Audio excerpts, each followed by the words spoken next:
Read the disclaimer. Okay, Hasbro, listen. We've only got one shot at this. We have all the stones. When you snap your fingers, you're gonna use that power of KREATIVE to make your exclusives. Remember, we're trying to have actual exclusive content that's gonna be new with the blade designs, the art design, right? We only got one shot at this, so don't fuck up, okay? I got it, this is easy. This is easy, I can do this. I can do this, okay. Okay.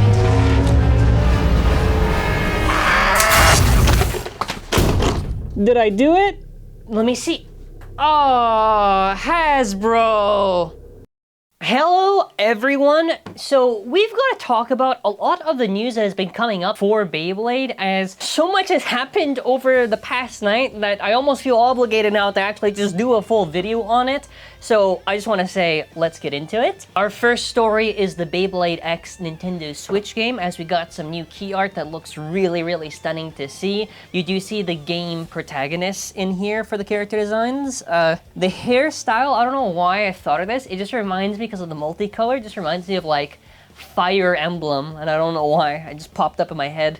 But yeah, the art looks super, super beautiful. Very lovely to see. Honestly, I hope it looks way better than the actual game cover art, which is literally just like the Season 1 anime PNGs they slapped together. Next up, we're going to be talking about some Rare Bay content. So before we get to the main one, they have some new Rare Bay stuff that's like, if you do this gotcha bullshit, whatever, you have now the ability to win 4 bits, right? Which it's like, it's just the original 4 bits of needle, flat, ball, and taper, and I don't really care. I thought at first this was supposed to be like those old driver campaigns that Beyblade Burst had, where if you purchase like 2,000 yen or whatever, they give you like one of these things. I don't really care about these things. I just thought, cool color, but I don't know why they gotta slap that in a Rare Bay. Also, speaking of which, they threw in some stickers. I mean, the stickers, honestly, they got a little bit of variation on them. I'm not gonna say they look bad. They look pretty decent, to say the least. Following this, we of course have finally more information on Aero Pegasus. Yes, this is a Rare Bay Gets battle. Aero Pegasus is going to be starting right at the end of this month, and Cobalt Drake is completely gone. They are taking it out. So one thing that's pretty exciting about this is that now that Cobalt Drake is cycled out, this is probably going to confirm what I assume to be the case, where most likely every year the whole Rare Bay campaign is going to go per that season, and after they get cycled out, and then after, I'm assuming eventually we might get a reprint. Like now, probably before this year ends, I do expect a Cobalt Drake reprint, maybe not the same colors, but I do expect them to do so. This would also mean that Hasbro would be able to probably do a reprint, most likely next year, for Cobalt Drake whenever they get around to doing it, since there's no more Rare Bay. I think people gotta understand something, that the reason why you don't see Drake reprinted is because if Hasbro's the exact same as the KREATIVE, more or less, they can't just have it be easy to access, because then after the Japan players or Asia players are not gonna want to do this gotcha bullshit, whatever. So as far as the actual video that shows off Aero Pegasus, what's really funny about it is the gimmick of this thing, because the gimmick on Pegasus, other than like, oh, it has the smooth shape and design, whatever, it's literally just that they painted this thing in 2 different colors. 2 different metal coats? That's like Gohan going Super Saiyan 2. That's twice the power. Obviously confirmed to be UX. I mean, visually speaking, I do like it quite a bit. I do think the Ratchet and the Bit look like shit. Like the green, I don't like that. It doesn't match Pegasus at all for the color scheme. Like the top half and the bottom half just don't match each other. I'm obviously very excited to try to win this or buy on the secondary market, which I'm not going to enjoy. But speaking of probably what is going to be the biggest news in this video before we get to the rest of this stuff, shout out KREATIVE for finding this information, because we've now got confirmation that we have the basic line, the unique line, and now CX, the custom line. There is no new information on this, but I'm under the assumption this is going to be the same thing as BX, UX, and now CX, where it's just going to be a new line entirely. The fact that it says custom is pretty exciting. Now, this could be probably for Season 2 or maybe later on in Season 2. We got zero information on this, but I would really hope to see more customization potentially in Beyblade X, whether that is the ratchets or the blades. What is your speculation on this? Go wild with it. Literally, the sky's the limit on this because we got zero information. Okay, next up, let's go over a recap on the August release information. First of all, the date is August 10th for all of the releases, and let's go with it. So, first of all, let's talk about the Phoenix Rooter deck set, which, the name, by the way, Rooter is still a weird choice for words. I don't even know if Beyblade X is still following their naming system anymore, but from what I can tell, the reason why they picked Rooter is, I guess, because it's the closest thing to, like, talking about, like, stability or holding a position, I guess, which, sure, I guess that makes sense. So, by the way, the gimmick on Phoenix Rooter for this, like, its little ability, it's virtually the same thing as Viper Tails, just saying, oh, it holds still in its position. But guess what? The opponents are going to have its stamina drained as it's going to maintain its position and hit down from above. Phoenix Rooter is a stamina type blade, decently rounded off while still maybe having some aggression, but even the side profile and a lot of stuff we've been seeing with it, it does look a little bit frightening to say the least. Now, I do hope this is not going to be too heavy, but if this has a metal coat, it's probably going to be heavy. I would hope this is not too heavy of a weight, please. Otherwise, I don't want another Wizard Rod situation, which that will be saved for a different video at a later time. As far as this blade goes, I mean, it's supposed to have the tail gimmick. It honestly, I don't know. I'm pretty confident in saying, like, it looks pretty solid to say the least. We'll kind of move on to some of the other parts. 970, I can just go over a quick summary. It's 9 sides. 9 sides is always the best side, so anytime you're going to do a 70 height, it makes sense just to have it, so that's cool. And you get your new bit, by the way, which is Glide. The ball is just made of foam. Basically, the idea with that, I guess, is going to be, it's like a low friction material, so because of that, if you're going to try to hit it, it's going to try to maintain its position and hold still. I don't really think Glide, for an example, should probably have too crazy of stamina. The thing is, too, though, I am wondering if it's also called Glide because of, like, how the gears are. Like, is it gonna, if you hit it, is it just gonna go glide around the stadium? I don't really think Glide should be too crazy, but also if it ends up being so, then fair enough. We also have our other bays in this deck set, which I'm just gonna skim over this. We have Wyvern Gale 260 Spike. So Wyvern Gale, like I said, this is a very nice looking recolor. You can't really hate on it visually. It looks pretty solid. For the 260, that's super good. We're getting a reprint of that so early, so I do like they did that choice. I think Spike is a massive L for the choice, and I don't really like that too much. Then after Sphinx Cowl, beautiful colors with the blue. In terms of anything else, like Sphinx, whatever for the choice. 180, okay, nice enough recolor. 180 doesn't have too much use unless you want to try to run tall attack, which is a little hard, or maybe do some weird things with defense. Gear flats, cool, whatever. Blue recolor. I mean, overall in this deck set, I feel like Phoenix, and obviously it's always the case where the main bay is going to be the highlight, but usually like the other bays, like secondary, are usually a little bit exciting, but this time around it's like, okay enough, I guess. We're then after have Leon Crest, which, dude, I'm gonna say it, this is like Big Mac of a Beyblade. It is so crazy how big this bay is. It reminds me of like Tri-Horn from the Plastic Generation. So its gimmick is very obvious. It's just big. It's a big wall. Strong wall. Okay, sure, why not? It kind of looks like the most interesting defense type we've gotten, to be honest. Like, it actually looks cool. I hope to God they can make this thing heavy because it looks like it should be. It's got a thick layer of plastic on it, so please.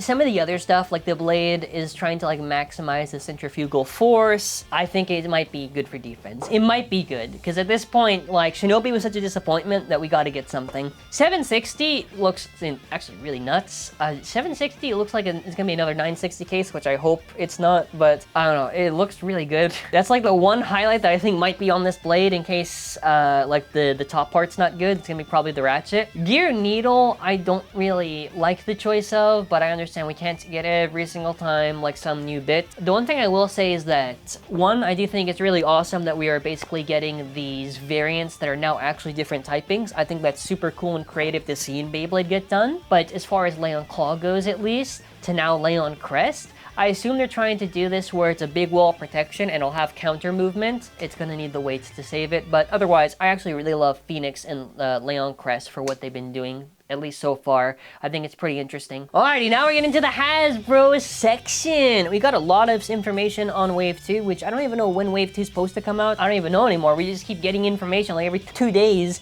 First of all, let us talk about the Bite, Croc, and Sting Unicorn 2-pack.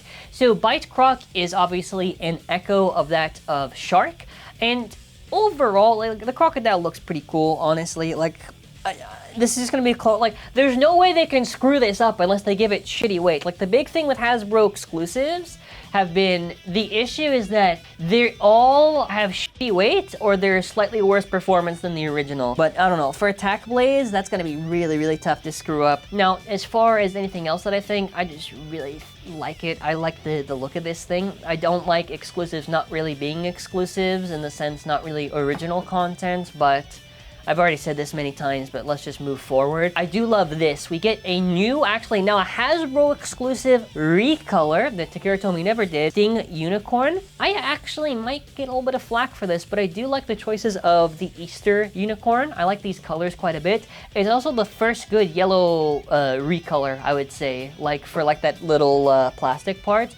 Like, it's like transparent plastic you can see through, which is my preference always. I hate solid plastic, so to see this as the choice, I do think that's pretty cool. As far as the parts that they offer, which I'm just going to flash a back of the box just on the full screen here. Bite Croc is literally just the stock combo of Keel Shark, so yeah, I'm assuming this should more or less just be virtually the same. It might be slightly worse because I think the contacts are a little bit modified, but Sting Unicorn is 460 point. I mean, Unicorn, pretty good blade, point, awesome to see a reprint of, so a pretty good 2-pack, honestly. We then after have our next section, which is going to be talking about Yell Kong. Yeah, the colors on this one, I'm not feeling it. I don't know. I don't like how this looks, to be honest. So this is obviously an echo of Gale Wyvern. It's cool, I guess. You know, it's cool, I guess. They also recycle Helm Knight from one of those 3-packs, whatever. So that's kind of cool to see that they did that. Yell Kong is 360 gear ball, which slightly reuses the Gale Wyvern stock combination, and Helm Knight just has the original combination from the BX20 set. So I mean, overall, it's interesting part choices. The colors still look really weird to me, but cool, I guess. If you're hyped for the Kong Bay, sure, why not? Let me know in the comments. We have Spider-Man in Venom. Spider-Man is an echo of Tail Viper, and it looks okay visually. They tried to do like a little bit of a web pattern on it, whatever. Hopefully this is better than Talon Terra. Otherwise, I don't really have too much hope for Spider-Man being viable in beta, which is crazy that I have to say this in a sentence. I mean, the Venom's just a sword drawn clone, which cool. I like kind of like the little claws or whatever they tried to do, like the teeth on it. That's neat, I guess. The parts on this, as we're gonna flash an image of the back of the box. Spider-Man just has the sword drawn combination, so probably should be fine for the attack stuff. Venom is a defense combo, but on the sword drawn that's basically echoing might be okay, but not really that good of part choices, honestly. Also, I want to throw this out there, but it's been bugging me for the longest time. The one thing I don't like about exclusives is not even the fact that, one, we don't even get an actual new shape, it's just reused old shit. Obviously, they slightly modified the metal, but still. But the other thing, too, is, like, for the exclusive content, I hate it that the bit chip design on the sticker is not actually with new art or trying to have arts that matches the Beyblade X art style. Okay, next up we have Iron Man and THANOS. Iron Man is a Helm Knight clone. That makes sense. I could definitely see why they would probably pick that. They got like the arc reactor molded on it. The THANOS one, at least, is kind of cool. This is actually, I think it's our first echo of Lance Knight with the parts, which we'll kind of go over, but I like the color scheme, at least on the THANOS one. The Iron Man one, it's kind of whatever, but the THANOS one looks pretty neat, actually. The Iron Man combination has like 480 ball, which that's like kind of not too good because of the ratchet. THANOS has 460 points. It's pretty cool to get a point recolor. Overall, decent part choice. Okay, next up, we got more shit. This is Star Wars. I don't know any other shit, man. I don't watch Star Wars. We got The Mandalorian and Moff Gideon. So, The Mandalorian, I think this is all... What the... Oh my god, wait, The Mandalorian, I think is a Leon Claw clone, is it? Yeah, I have no attachment to Star Wars. I feel nothing when I see this. I don't know. Let's talk about Moff Gideon. I think that's a... Is that another Sight Incendio clone? Or Echo, whatever? Let's talk about the back of the box where they show the parts. It's 360 flat and 380 needle. Parts are really boring on this, I want to be honest. I'm not really... I'm not really feeling it. I have no attachment to Star Wars either, so I don't know. We got our last ones, which is Luke Skywalker and Darth Vader. Oh god. So Luke Skywalker is also a Helm Knight Echo in its shape and design, where it's just like a clone of it. It's slightly modified, obviously. So the color scheme of the blades are supposed to match their lightsaber colors. Okay, that's like a cute idea, I guess. Darth Vader is a Lance Knight clone, or Echo, whatever. That's kind of neat, I guess. Sure, why not? Why not? The part choices, again, 480 bowl, whatever. Again, another point. We got a lot of points with Hasbro for these reprints. So honestly, that's really sick to see. So that's pretty cool. I'm pretty excited for that. So please, if you are new here, subscribe to the channel and comment your thoughts. It should be somewhere on the screen here. But as far as my overall thoughts go, I'm just kind of like, for the Hasbro stuff, cool for the part recolors that are pretty nice.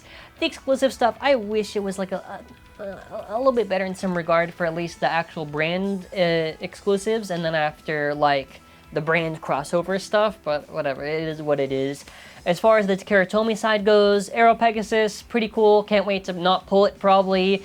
And I got nothing really else to say for the end of this video other than plugging our store, Beyblades.com, because Leon Crest, if you want to get it, well, just say it with your chest. I rhymed, now you gotta buy from me. We got pre-orders up. We have sold out of the deck set of Phoenix Rooter. Thank you to anyone who did pre-order on it. It was super, super fast.